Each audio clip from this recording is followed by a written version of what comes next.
everyone, welcome to my channel Clueless to Flawless, and on this channel we talk about anything and everything from spirituality, law of attraction, and manifesting the life of your dreams. And today's video is specifically about what happens when everything goes to shit. You've tried everything under the sun, but you're not able to manifest your goals and your desires. And if you want to know the top 4 reasons why this is happening, then please stick around till the end of this video.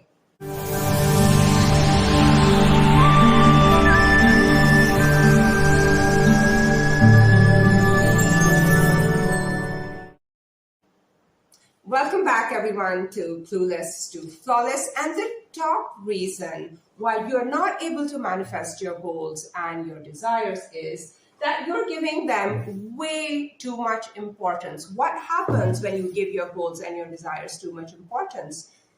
They become unachievable because you're holding them at a pedestal.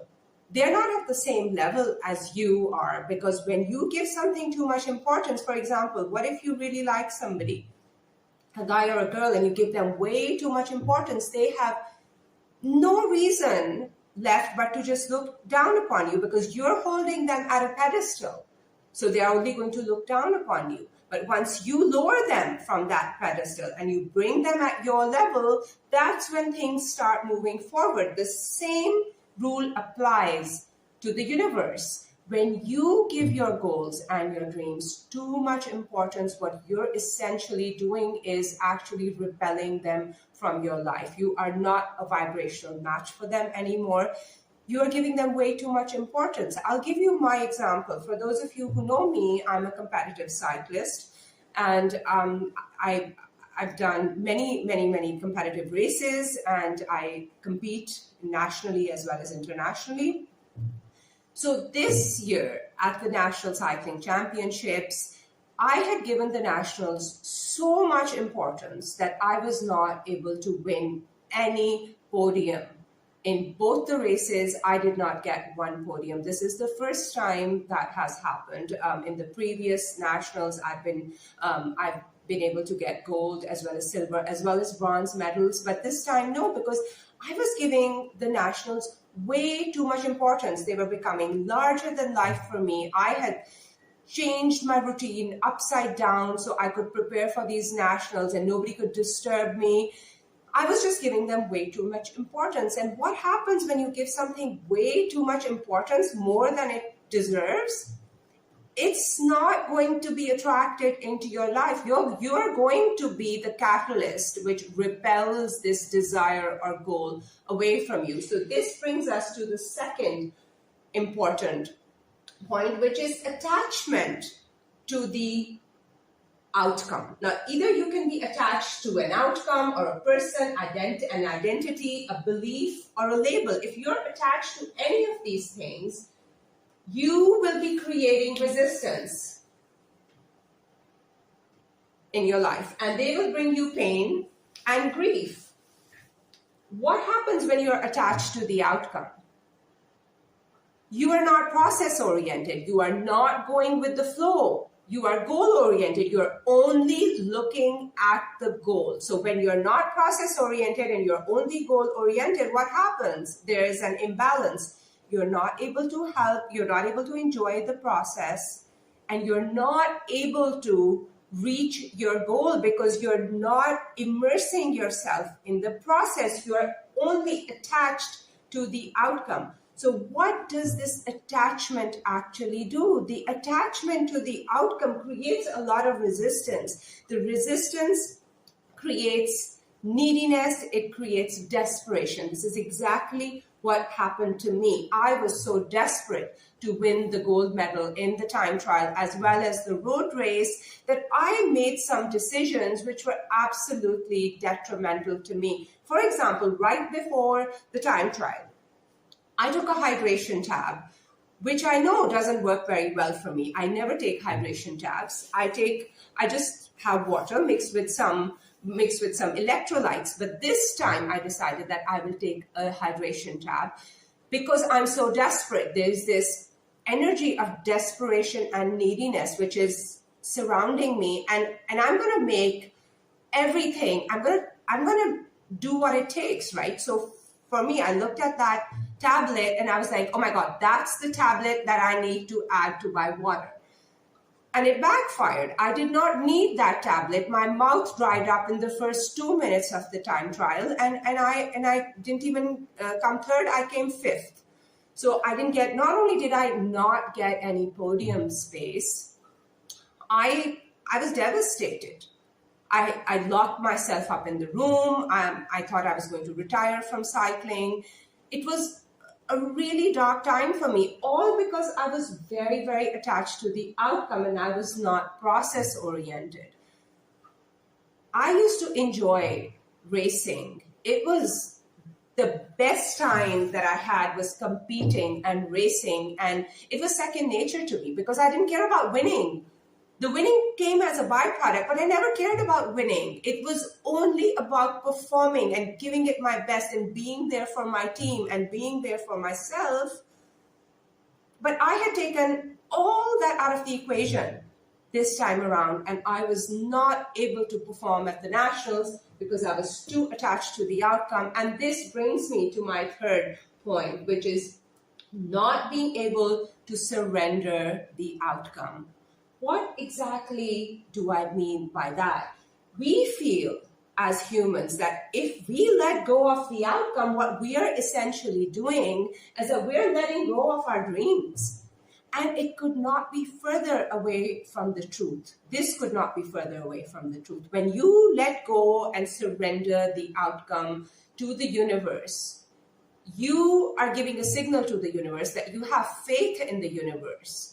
So letting go equals letting in. So when you let go of the outcome, you're letting go of the desperation, of the neediness, and of that scarcity mindset. But if you do not let go, if you hold on to that outcome, you're not surrendering. The message that you send to the universe is that I'm desperate and I'm needy and I do not trust you and I do not trust the process and I do not have faith in you. When you do not have faith in the process and in the universe, you will be taken away, as far away from your goals and your desires as possible. So this is exactly what happened to me, and I was wedded to the idea of winning these gold medals, and I repelled them. Things happened, everything was counterproductive, but I was able to figure out that I did this to myself.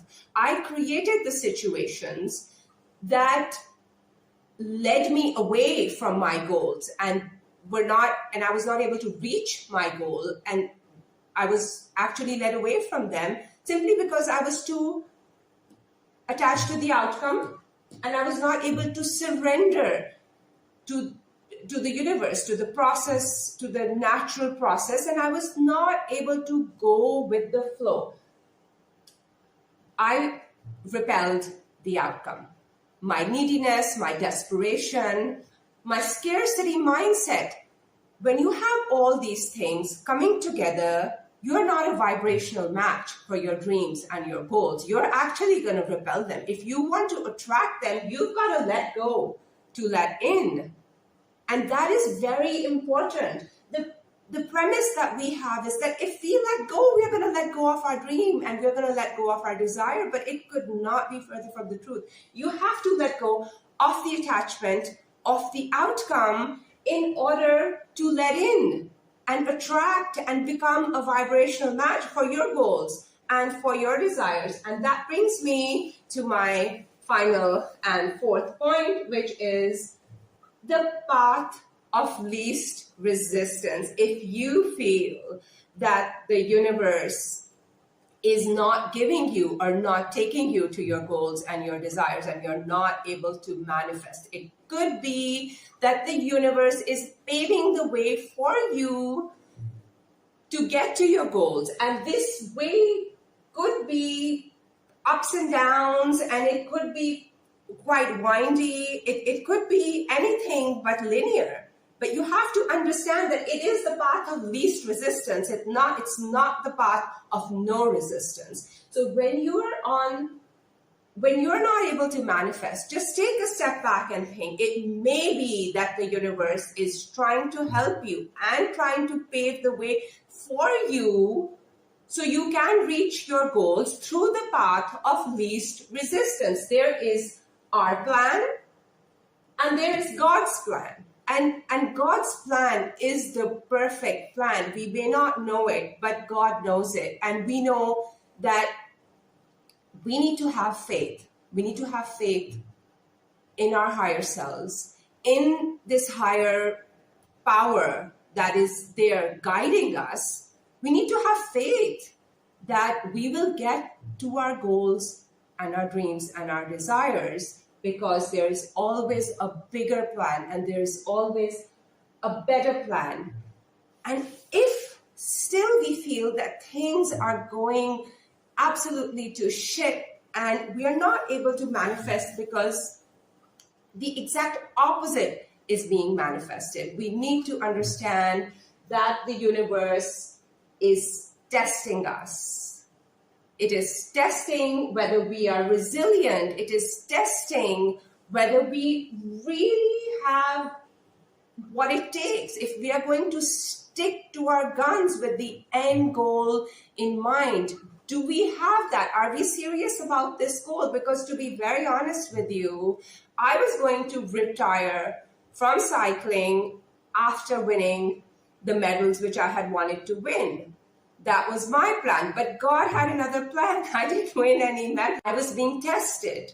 My resilience, my patience, my commitment to cycling was absolutely being tested. But I also know that because I was not able to win anything at all, it is the ultimate test of my commitment towards my goals and my desires. So guys, if you thought that you learned anything from this video, please do give me a thumbs up and please subscribe to my channel.